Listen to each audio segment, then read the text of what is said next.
So welcome everyone to the seventh episode of the YA podcast. I'm here with Jay. Jay runs Jay Consultancy. So he has a really cool story, and it's Jay's mission to help people reignite love back into their business and into their relationships. I mean, I love what he stands for and everything that he does, and I can't wait to hear more about you, Jay, and what your mission and what you want your legacy to be. So welcome. Glad to have you on. Thank you. Yeah. Thank you, Reese. It's a So, pleasure to be here. Yeah. Yeah, no, definitely. So for those who don't know, I mean, you talk about reigniting love for people in their business and relationships. What does that mean? Okay. So for me, the concept of it is looked at as a love journey. So I call it a love journey in the sense that we go into a navigation, and a lot of people within the relationship, they tend to go in this direction where it's led by somebody else, and they usually are the passengers in their love journey, whether it comes with passion, goals, and driving themselves to a successful lifestyle or successful relationship to itself. So, and a lot of people, whenever I was doing my counseling back in the days, is that they keep telling me that I'm following the lead of my husband or my partner, and they're taking me into this great journey into success. But because you're a passenger, you tend to be lost, confused, angry, and you have this really hidden subconscious anger towards somebody. And that anger only comes and it reignites back again once the relationship starts to wither away or they start having conflict with one another. So I realized that because of the love journey that people take it is so different from where you begin, you tend to become more and more confused and more frustrated with one another. And it always based that I've seen so many and I've dealt with so many relationships that you hear people broke because of one silly, simple reasons of, somebody left the toothpaste open instead of closed in the bathroom, or there's so much hair in the sink, or there's some sexist communication that they have. And I realized the real issue is that not only the communication, but a lot of people bottle up a lot of those angers in. And they bottle up because they're so angry about the life that they've chosen with you on the direction that you're taking them in this journey that they become frustrated with themselves. But the only way they're going to do that is got to is blow up on you. And ever since then, I said, you know what? This is my time. Mm-hmm. And I think I've noticed my family get through it the worst is that my mom and my dad, they don't talk to one another.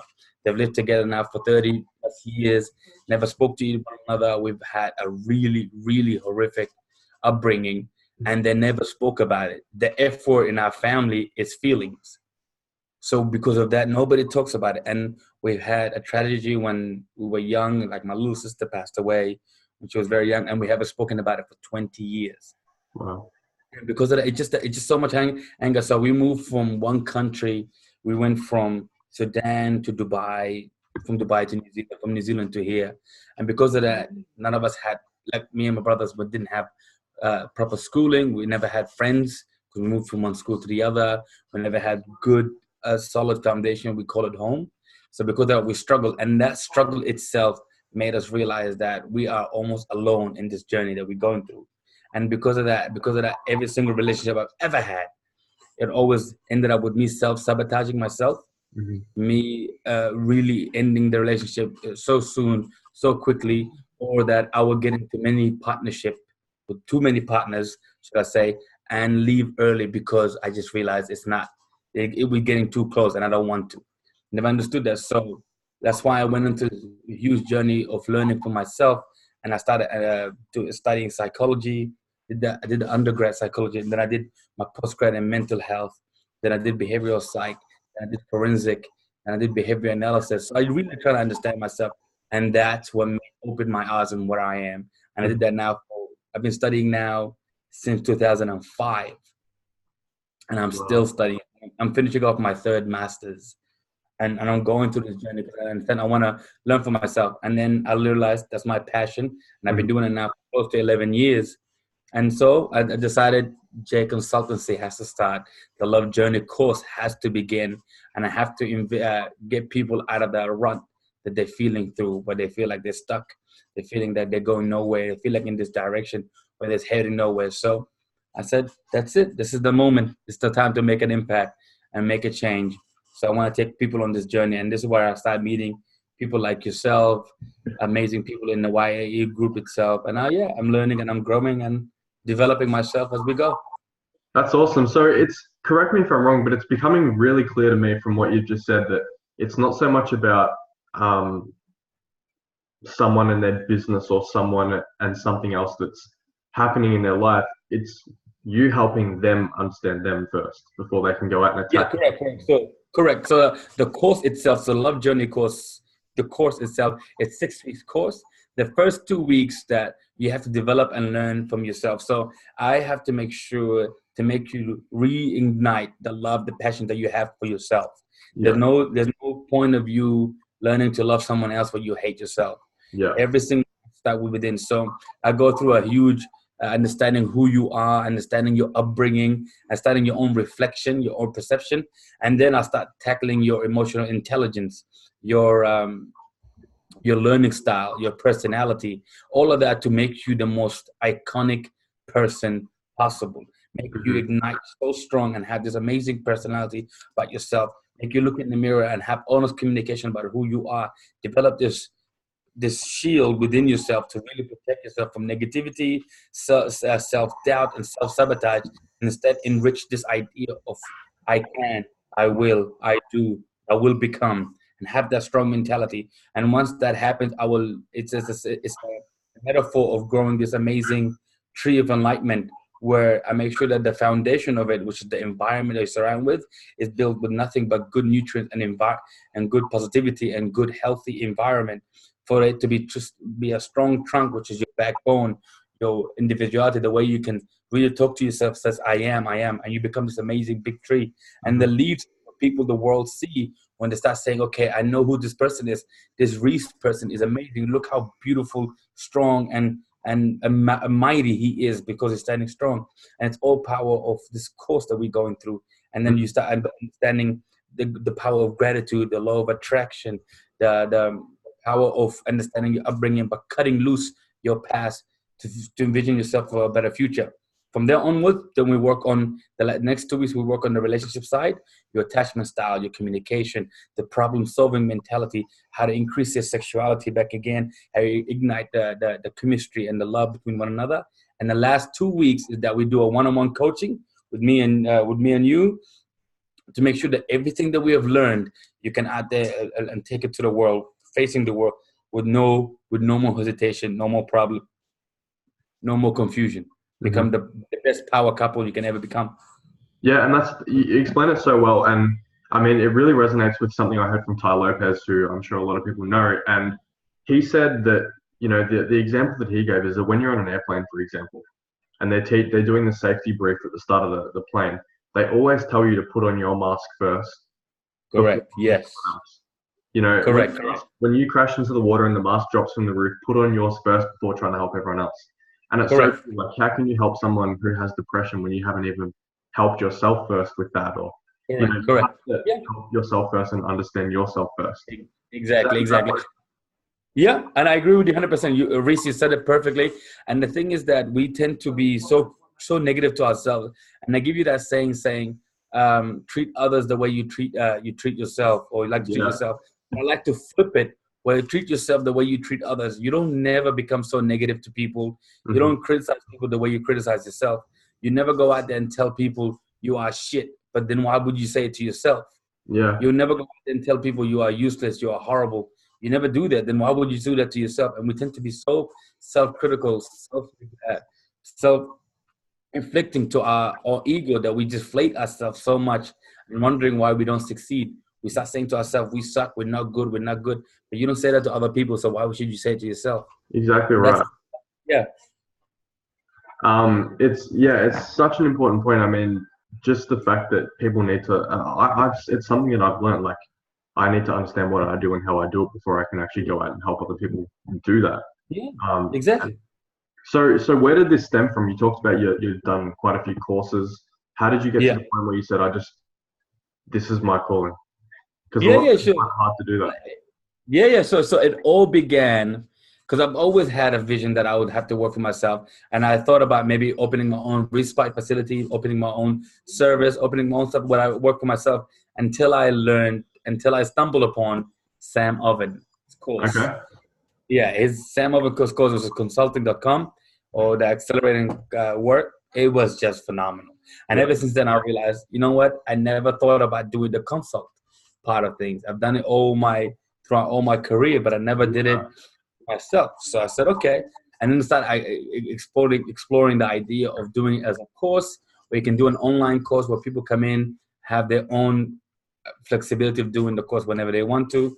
So I learned more. And ever since then, between then and now, I've read about 40 different books about this idea, about doing, I read more about relationship, more modern stuff, about relationship, about success, and about self-fulfilling, self-help books to really make you grow and understand yourself better than anyone. So I compiled about 100,000 hours worth of articles, books, reading for my own journey as a psych, but also for my self-development journey.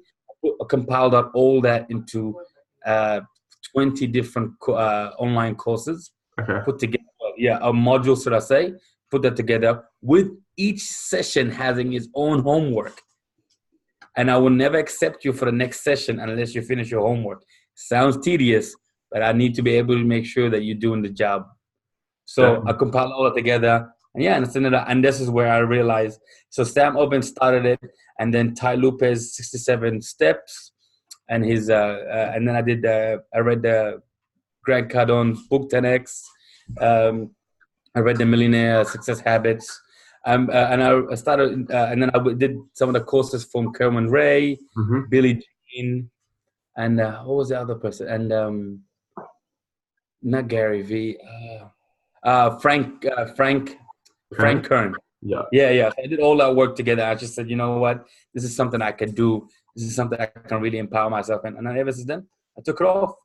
So you talked about you've got these different modules within your course. Now, when everyone, and comes back to consulting in general, when everyone has completely different walks of life and different stories, how do you attack those different aspects and angles from the same video? Yeah, well, so it's great. So because the first 2 weeks is about 8 to 9 different modules, and each one of them tackles the individual. Doesn't tackle you from any point of view from a relationship side at all. Just take that away. Take the individual, and each one of us had to go through the same journey. We all had to go through a hardship, not necessarily hardship, but also had to go through an upbringing that attached us to who we are. I mean, we are the product of our surrounding. We are the product of our upbringing. So everybody has. So if I had to define myself, I'd be scarily mimicking the same personality my parents have. Yeah. And I realized I'm no longer my own individual. I am mostly the product of them. So if I can detach that and really have my own individuality, then I can create something different. And a lot of people, from all these successful people that we've read, they always had a struggling upbringing, but they always understood that it's their point and they have to reset their button and start over again. So I'm treating you as an individual as starting off fresh. Right. So I make you understand. So I ask you the question when you first begin is, what is your why? I always ask people this, what is your why? For anyone. Yeah. Yeah. So not only why are you here, but why do you want to succeed? Why do you want to change things? Why now? Why not before? So I start asking these questions. Once I figure out your why, then I'll be figuring out your what and your how.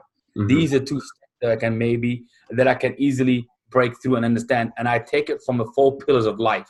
The 4 pillars of life are your health, wealth, relationship, and spirituality or happiness. So 4 pillars, which is 4 pillars, just similar to the houses. We have 4 pillars, 4 corners of the house, 4 wheels in a car, 4 wheels in a chair, and all of these 4 really give you a good foundation. If I can find out what's your 4 whys in life, I can do anything with it. Because if I can figure out what's your relationship why, your why for your health, but my relationship, for example, is to not only love my partner as much as I love, but also love myself in a way that I can understand and grow with who I am. How do I do that? We take it through steps of having conversation with yourself on a daily basis, having a journal where you can really reflect back on your day and your mindsets. And for me, for wealth, is that a lot of people talk about wealth as money. I talk about it from wealth of knowledge. So I said to myself, my wealth of knowledge is that I would love to continue reading and developing myself mentally. So I said, okay, I'll be able to read about 60 books a year. In order for me to do that, I have to break it down to monthly, to weekly to how many minutes I will put myself in a day. Mm-hmm. And there's a book by Tommy Baker. It's called The 1% Rule, where I make sure to increase you by 1% a day for 365 days, which means 365% a year. So whatever progress that you ever want to do in your life, you were going to be easily be able to change your life 365% yearly. Well, technically, it's more than that because if you think about the compounding effect, but yeah, I know what you mean. Yeah, you're always getting better. Like on top of each repetitive action makes what you just did even better. Yeah, and and one of the person that I had, she was telling me that she wants to lose weight, and I asked her how many weights you want to lose. She goes, I want to lose 30 in a year. So okay, 30 in a year. Let's divide that by 12. How much in a month? How much in a week? How much can you dedicate yourself daily? How much 1% you could do? Which is, she said that I used to eat 350 calories a day. Let's just say. I said, okay, then decrease it by 1% daily. Yeah. And she said, okay, 1%, that's about three a day. So 3 a day. So every day she'll decrease 350 minus 3 every day. By the end of it, she was able to dedicate only 100 calories a day. And she was able to power through everything. She was able to really push through her life and push through her success. And then she was able to lose the 30 kilos within 6 months because she just believed in the 1% rule. That's a really important thing, especially from like someone who's just come from reading the 10X Rule, for example, Grant Cardone's book, where he goes, from where you are now to where you want to be, you have to do 10 times the amount of action, 10 times the amount of work every single day. You're saying instead of doing 10 times, just increase what you're doing by 1% every day. I think every day. Yeah, it's a really good point because some people just try and jump in and try and burn that within the first day, and then 2, 3, 4, 5, 6, 7, they're dead and they're flat. Correct. And I even did the math. I said if you just run 20 seconds every day extra, just 20 seconds every day extra for a year, you will reach up to 4 hours worth of running by the end of the year. Just 1%, just 20 seconds a day, you'll be increasing it to almost 4 hours worth of running. So I don't recommend you running 4 hours, but just look how much 20% increase daily can mount itself to 4 hours by the end of the year. If you can run 4 hours by the end of the year, I think we've done our part and more. And it takes a lot of I'm not quite sure the word for it, but a lot of mental toughness to think that long term. Yeah. A lot of people I'm going to jump into the stock market and make 10% this week, instead of going, let's make 1% a day consistently for the next 365 days. Yeah. Yeah. So even if you put $10 and 365, that's you're three timing that and some. Because every time you get an increase of profit, you 1%. Yeah, compound it all the way to the end. And I like that. That's why I like the book. And he said that what kind of 1% dedication you can do daily. Just 1% dedication. Don't think about too much. If it's a meal, decrease the meal by 1%. That's it. And you watch yourself start eating a really small, tiny meal. And because now your body is used to that decrease, it's used to what the next day is going to be like. And usually you confuse your body because they don't understand that you're doing a 1% decrease. They're still thinking, I'm doing the same thing. From you eating 300 calories to 297, I don't think your body will know the difference. So your body will be like, okay, I feel like I've ate 300. It's almost similar. And then after you keep decreasing. And then by the time your body's already neglected the idea that it needs 300. Just say, okay, I can certify myself by 200. So same thing with the love journey. Same thing with everything that we do with the book, the course that we're doing. So I want to, for people who may have been in a similar situation to you, someone who's doing maybe consultancy work at a company, or is like a coach somewhere at some company, or is just has a really good skill at a specific company. First of all, what's the difference between doing that skill at a company versus doing it on your own? And second of all, is it any better to do it at a company versus on your own? Yeah. Apart from the potential to scale that skill to have your own employees, what are the differences? That's an amazing question. So when I used to work for a company and I was doing consultancy for them, I had to go about their rules and their system. And sometimes the system is so good, but it's so far behind in the sense that it's no longer modernized.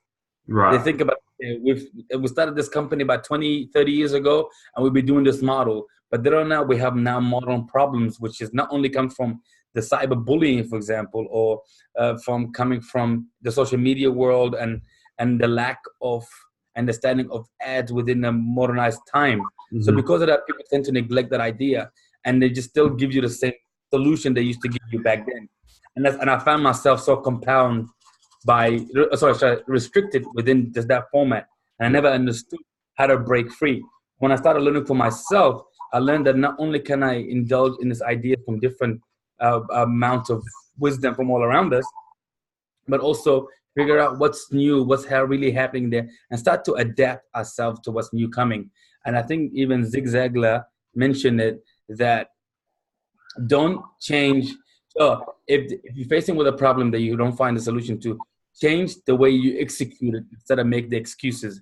So he said that if it's raining outside and you can't run, change the environment to make sure that you still get the same amount of exercises. So run indoors instead of running outside. So change and adapt yourself daily to the circumstances. And that's the only way you're going to be able to pivot yourself into success. Because we're going to be stuck in that mindset that, oh, okay, well, I can't really help you with this situation because we don't have A, B, C, D. Then, okay, what about E, F, G, H? Have you found anything in that platform? No? Then keep going. There's always a solution to any problem we ever face. Just figure out how you execute it, and that's it. And is there a certain set of circumstances, and is there a certain environment you have to set before you make the jump from doing it for someone else to doing it on your own, or should you just jump and do it? To be honest, the scariest thing in the world was for me to write my resignation letter. I tell you that, the scariest thing, because I realized not only one, that I not have any source of income coming in anymore, but also is that I'm now literally on my own. I have to develop this one new platform, this new environment on my own. Scariest thing in the moment, but by far the most riveting. I say to you, man, you have to go in that circumstances where you can do things on your own. How do you do that? Just one of the main things that have a really good support system around you. Have some environment that understands what you're going through. Don't do what I did where I just leaped, because now I scared my partner and I scared everybody into emergency mode. So have a good support system where you can tell them, listen, I'm not happy with where I am and I want to start my own. So are you able to take care of me as I build this empire for us? And they say yes, then that's great. Make them aware of that situation. 2, have some money saved up. I think Rob Kiyosaki said it the best, is that he used to say, save 6 months worth of your salary so you can start this new venture. And even Nellie Galan in her book Self-Made, she says that she saved a year worth of salary, and then she was able to quit her job because she was able to sustain herself. So I say just save a good 3 to 6 months worth of salary. This way you'll be able to leave and not worried about money itself.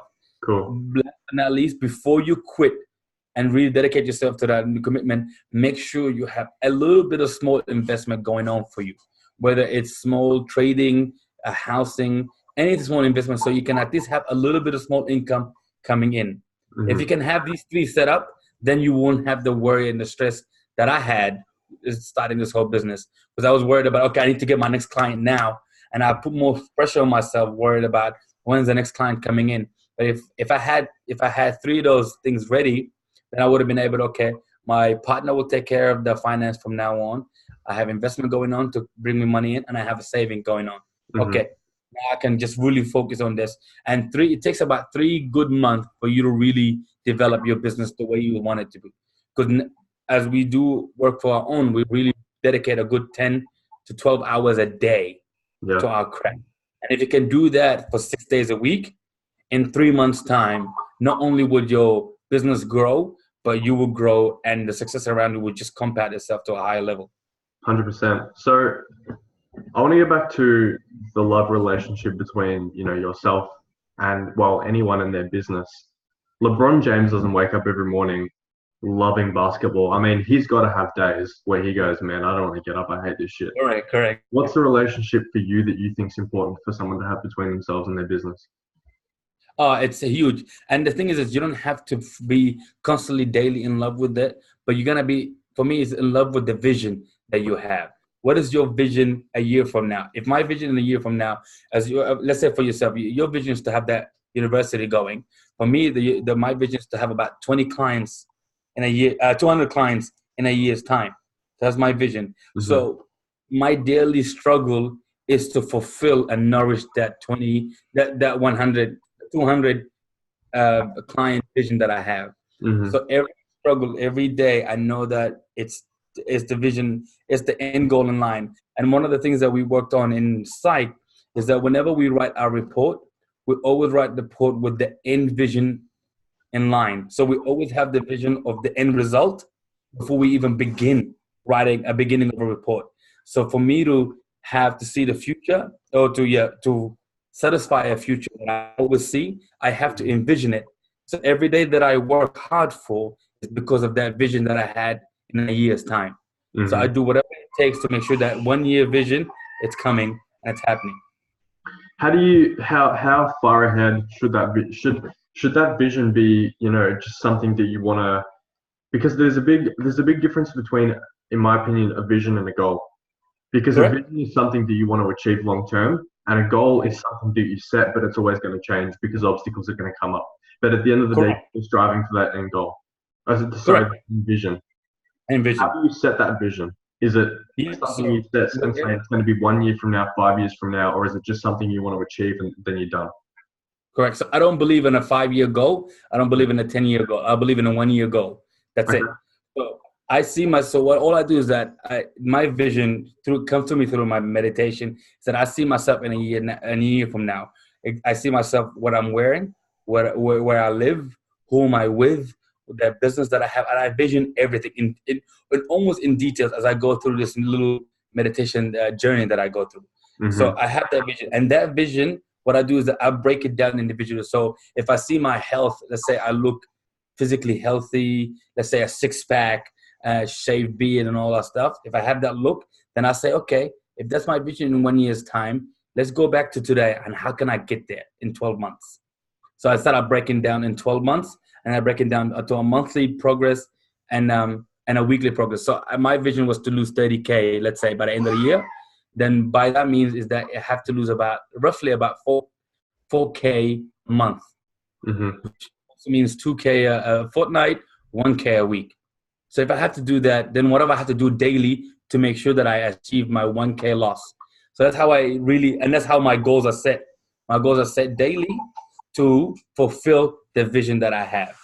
Okay. And I always come to my 4 pillars, which is health, wealth, relationship, and spirituality. If all these pillars are vision, yes. And so are those 4, health, wealth, relationship? Yeah, relationship and spirituality. And spirituality. So are you setting those 4 things because they interconnect with each other?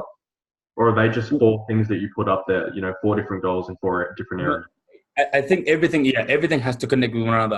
Okay. My love, my relationship doesn't have to be with my partner, but it's with myself. And that also relates very closely to my spiritual growth. My wealth of knowledge, my wealth of learning and money has to come from the passions driven from my relationship with myself and the spiritual growth. Same thing with health. If I don't have a healthy mind, I don't have a healthy body, it doesn't work hand in hand. So because of that, I'll always be lost in transition, trying to find myself. Mm-hmm. No, I think that's really important. So how important do you think, because for anyone putting out these goals, and everyone I'm sure has some variation of how they set goals, how important do you think it is, the percentage you dedicate to planning stuff versus doing?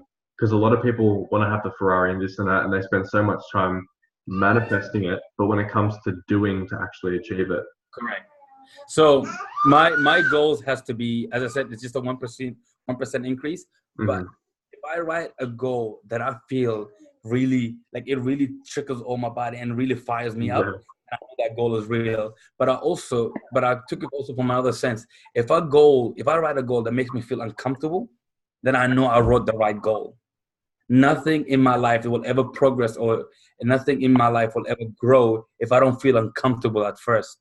No growth comes from being comfortable doing the things that you are good at. Mm-hmm. You have to be able to jump through a hurdle that you never jumped before and start a process that you never done. So if I'm feeling uncomfortable, that means I'm going to have to challenge myself. And we have to use different part of my brain to tackle that problem and use different part of a process to get that goal. So I have to make sure two things have to really happen. One, I have to get all fired up, or I have to get so uncomfortable that I know that I'm not, that just is something that I have to do. Okay. That's that's a really interesting point, because even, I mean, just for me this morning, I just did not feel like it this morning. And you touched on it, then you talked about you need to get really fired up. I personally believe I love just getting fired up in the zone, but I think that's not a everlasting state. No. So how do you get through times when you're like, you wake up, you listen to some music or motivational music, whatever it is, or you look at your vision. How do you continuously stay fired up?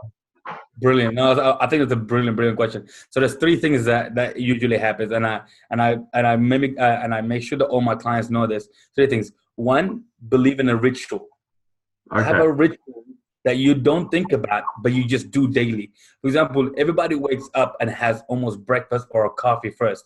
You tend to not even think about it. A lot of people tend to get up and act like a zombie towards their coffee machine before they click it. It's just an automatic process. So that's a ritual. Have a ritual that you're not even thinking about it. That's exactly what you're going to do. So I'm going to wake up, brush my teeth, take a shower.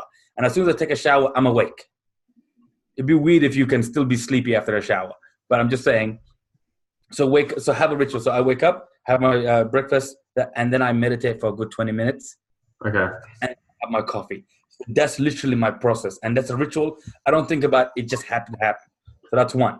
Because when it's like, two is that in order for you to increase your IQ and your EQ, you have to have something of a form of a rhythm, just like music, something that not only gives you an inspiration, but gives you a sense of relief. Our body goes through this big motion, and the moment you sleep, you tend to go to this plateau where you start calming down. And then you wake up saying, okay, let's get this flow running. And that's the rhythm that you have. If you start listening to, let's say, soft music or music that really calms you down, you plateau yourself again, and your brain start to fire from all different angles to really get you ignited once again.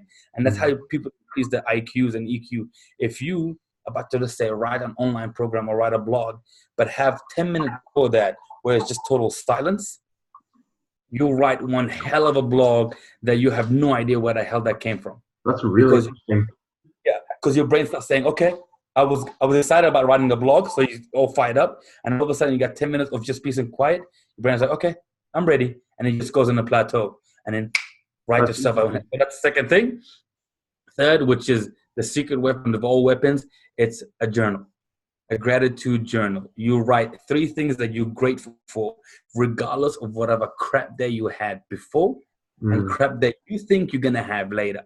So let's say I had a punctured tire, it rained, I forgot my flat tire, so I had to walk to get a spare tire, and I ran out of petrol. If you can come back home and write 3 things that you're grateful for after you had that shit of a day, nothing in the world can stop you. Because you're still thinking about, you know what, I didn't die, I still got my health, I managed to get home, I'm safe. 3 things you're still grateful for. Just 3 things before you sleep. And then when you wake up, you read those 3 things again. So you know what? That's not that bad. I had maybe a shit day, but look at me now. I'm better now. So what am I going to be grateful for today? Today, I can restart my day again. I can start my progress again, and I can work on my goal. 3 things I'm grateful for. Or you can say, I'm grateful that I'm healthy. I'm grateful that I can wake up in bed. I'm grateful for my lovely pillow. Okay. And then the moment you wake up, and let's say the first 2 things that we mentioned before didn't work, the ritual and the music, then the gratitude things, you know what, I've had these days, let me work on that. And then after that, your whole life just changes. Because Robin Sharma said it in the book, The Monk Who Sold His Ferrari. He said the first 30 minutes of your day determines your whole day. If you woke up angry, the whole day would just be that. If you woke up uncomfortable, your whole day. So he said that, and this was funny, because if you woke up on the wrong side of the bed, then get off the other side the next day. That's it. Simple as that. If you woke up thinking, oh man, this side of the bed sucks, then change it. Change the bed. Go sleep on the other side. Wake up from the other side next time and see how things change. Because you change your perception, and then when you wake up, you confuse your body. You're going, well, I don't used to wake up and seeing the window. I used to wake up seeing the door. Oh, this is new. And then your brain just says, okay, let's readapt. Let's adapt. okay, I'm grateful that I have a good day. 3 things that I'm grateful for. There's these things. Get up, do your ritual, do your music, do your meditation. The rest of the day, it's easy. Nothing in life stops you after that. Nothing. That's really Guaranteed. cool, man. Yeah. I like the second and third points, and I think it's so important. I mean, there was one time, it would have been at least 2 years ago, my car was parked in a side street, and someone came past while I was in a house and just knocked my mirror off and like wrecked the side of my car. And I came out and had a look at the situation, and everyone's like, "How are you not pissed and mad?" And I'm like, "So what? Like, at least I wasn't in the car when it happened. Yeah. What am I going to get mad about? And what is there to get mad about? Like, it's happened. Thank You can't you. change it." Correct. And that's a really, really good point. And I think a lot of people, if they have the same mentality, they'll be great. It's just that you have to understand it's not only so what if it happened, but how is me getting angry gonna solve the problem at all? Exactly. At all. And one of the things Warren Buffett says is that he goes, if words can change your emotions and your attitude so quickly, then you're not fit to be a businessman or successful. Mm, Words can never impact you enough to change your mindset. yeah. If I can tell you are useless and that by itself changes your emotions, then by all my friend, you're not in control. I am in control That's of your important. life. That's really important. Definitely. I think like and everyone, I mean, everyone who gets deep into this business stuff will find you're going to get hate. People are going to hate on what you do. You're going to get someone return a product and say it's the shittest thing I ever bought.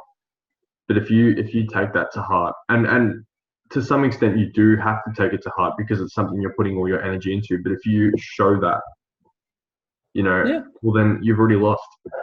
Correct. And I think I suffered that the most when I was a kid. I was one of the only black kids, let's say, in school. Yeah. And because I was ridiculed for the black and name calling started and all that stuff, and I was so impacted and so influenced by those words, and I had to change schools because I was bullied a lot because of that. Especially grew up in Dubai, so I realized that if I can make words really impact me that much, and I have no control of my life whatsoever. Yeah. So as I grew up, I turned it into a comedy. Whenever somebody still gives me a negative thing, I turn it into comedy and fire back. But I also realized that that's the way I'm fighting back is because I'm ashamed of what they just said. Mm-hmm. So I realized that's also mindset. So now whenever somebody tells me that, I just say thank you for your comments, and I just leave. If I can get impact with their words, I am forever lost. And especially now in business, as you said, when it comes to your products, your craft, your work, if people don't like it, it does hurt.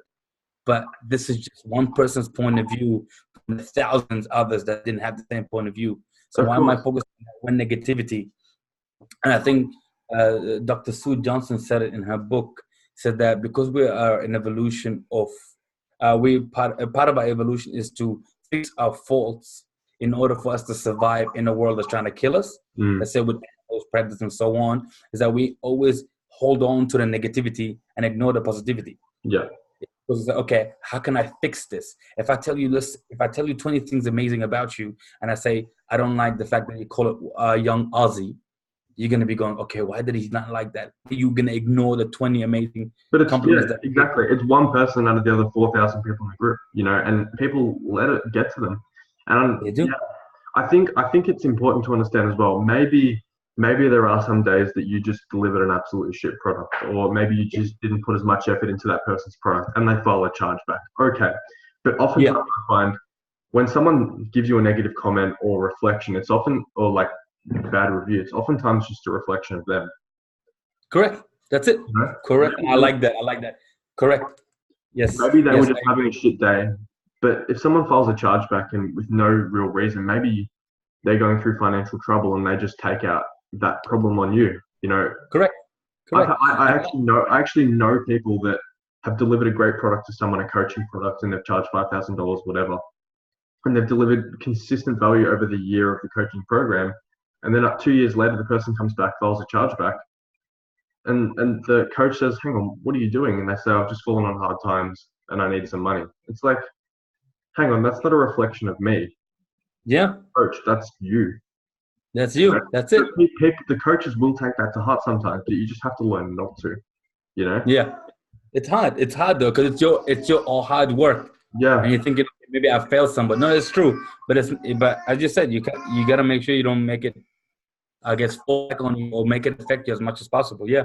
definitely. So, I mean, you obviously have a very solid ritual from what you've said.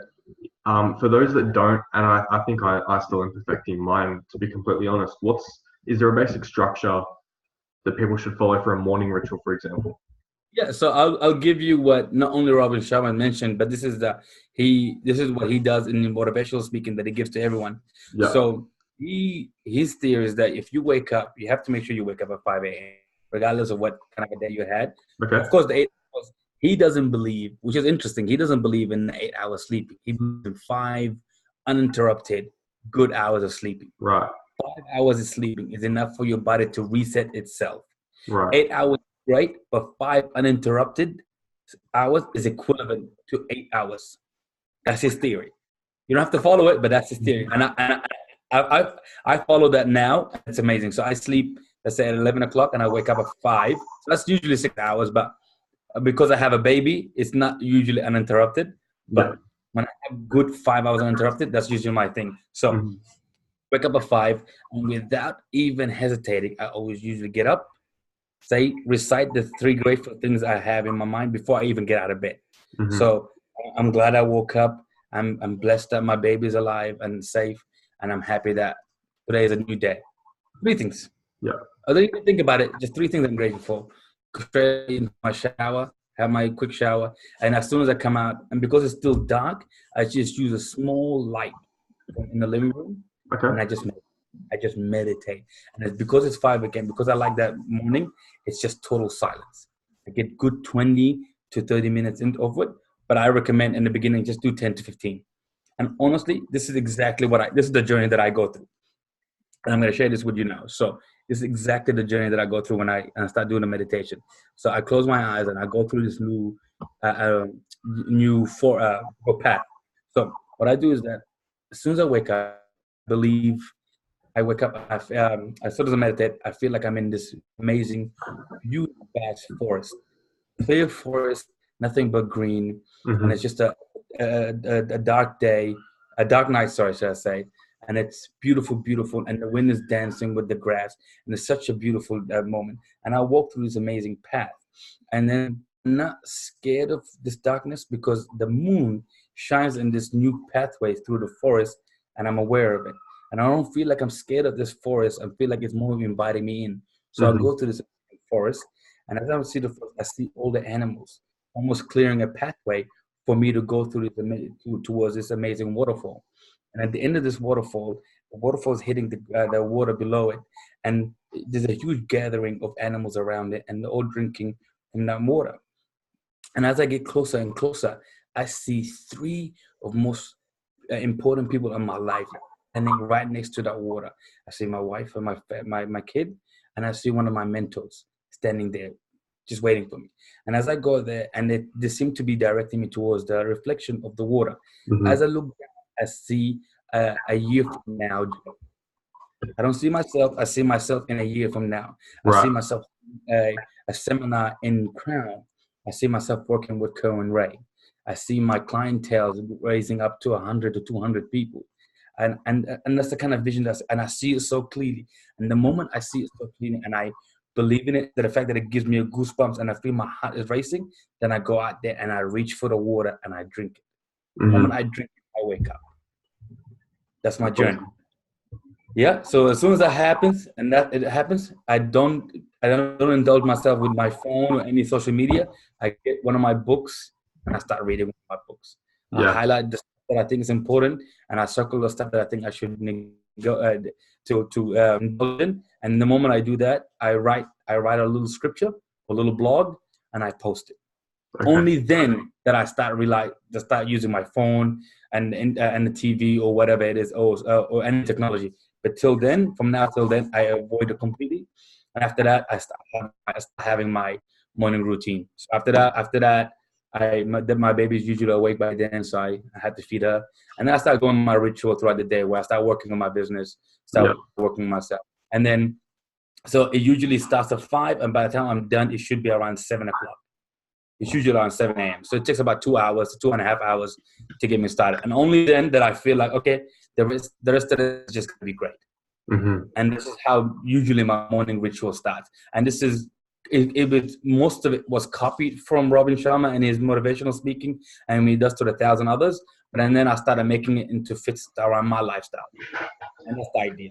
That's really powerful. And just on that, for those people struggling, first of all, to get up in the morning, one thing that I invested in probably about a month ago now, it's this watch. I don't have it with me right now, but it's called a Pavlok, Pavlok. Yes. I know about it, yeah. You've seen those? Yeah. Yeah, so for those people listening that don't know what it is, essentially it's a watch that you can connect via Bluetooth with your phone on the app that they provide you. And you can set times that you want to wake up. Now, a lot of people when they wake up and check their phone because their alarm just went off and then they go on their phone.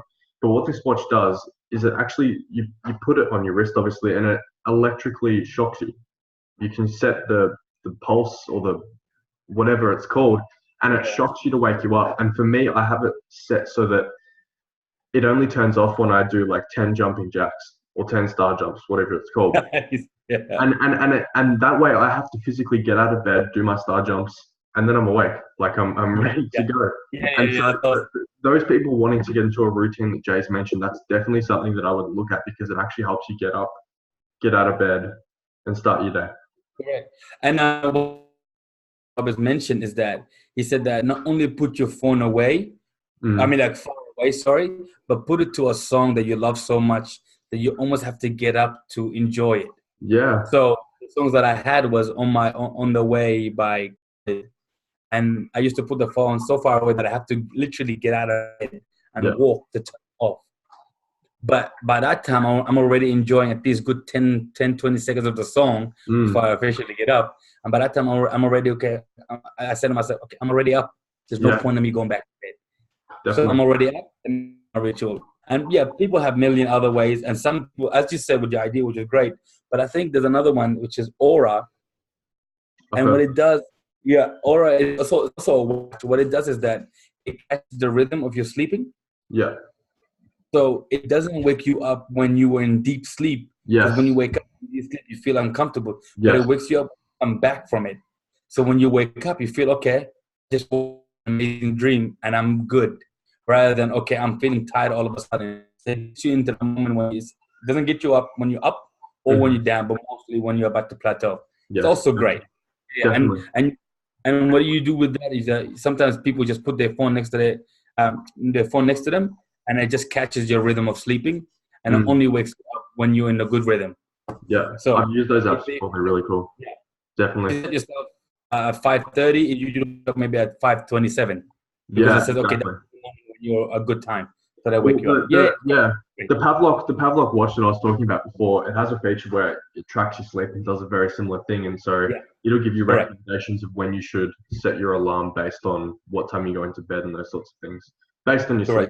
So really, and it gives you a score, doesn't it? It gives you a score at the end of which is great.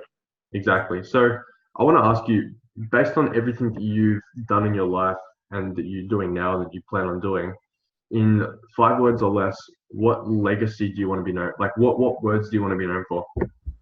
This word that I use it every time: be the change you want to see in the people. So no matter what happens, people want to change the world. Change the world, change the way you think, the way people think and people act. But instead, yourself around you will change the same way.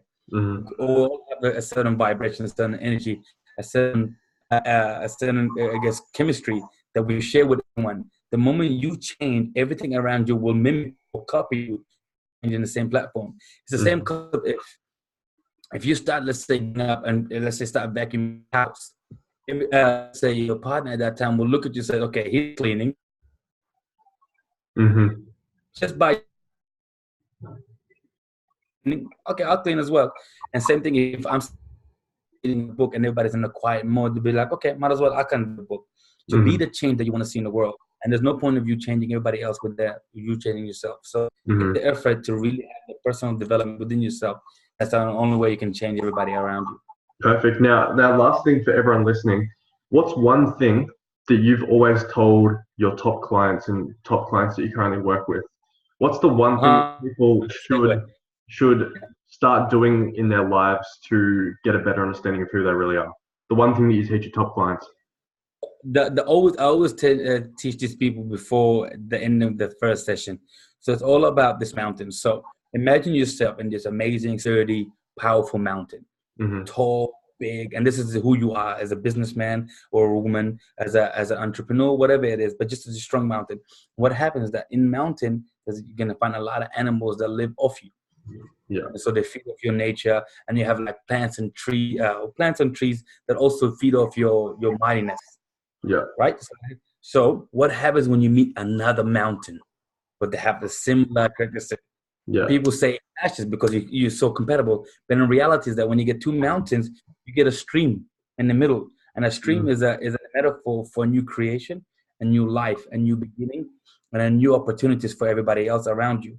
So when you have two mountains, you create a new venture for people where they start feeding off you. This is where you create a new offsprings. You create a new beginning and create a new adventure for the world to start seeing something new. And because of that, don't be afraid of finding somebody that's almost similar to you, that complements you rather than complete you. When they complement, start dancing around in this new synchronicity, where you start understanding one another and understanding the give and take lifestyle. And that's the only way when you have these two mountains together and create a stream, you find other mountains around you, copying you. And when you have that, you don't only build your own lifestyle with your partner, but you also build a community, you build a city, and you build a legacy that people start mimicking one another. And that's how all these amazing mountains come together. And how was a country made? A country is made when a huge mountain surrounds itself with it. So I believe, make yourself that strong mountain. Focus yourself on becoming that amazing mountain. And soon enough, you're going to find another mountain that complements you and creates with you a new legacy and a new empire. Perfect, Jay. So for everyone that's listening right now and wants to learn more about you, your courses, your programs, where can they go to find you and all those other things? So I have my new website is up now. So it's www.jayconsulting.com.au. And that's Jay. Correct, jayconsulting.com.au. You'll be able to find out more about me. You see my videos and my blogs. And every week I release a new video, and every week I release a new blog with content. And if you sign up to my emails, I'll share with you how to transform your partner into the ultimate love machine in 30 days, how to have effective communication, and increase, and another one, increase pleasure and sexuality back again into your relationship. And last but not least, how to understand your own attachment from the story of the three blind mice. Right. Yeah, and then you're able to see my course overview, my consultation. I do a lot of free consultations, so if you want to work, and I do the courses, of course, if you're ever interested, and we can go on this amazing journey together. Perfect, man. Really appreciate you having me on. Of course. No, thank you so much for your time, Reese. It's been a pleasure.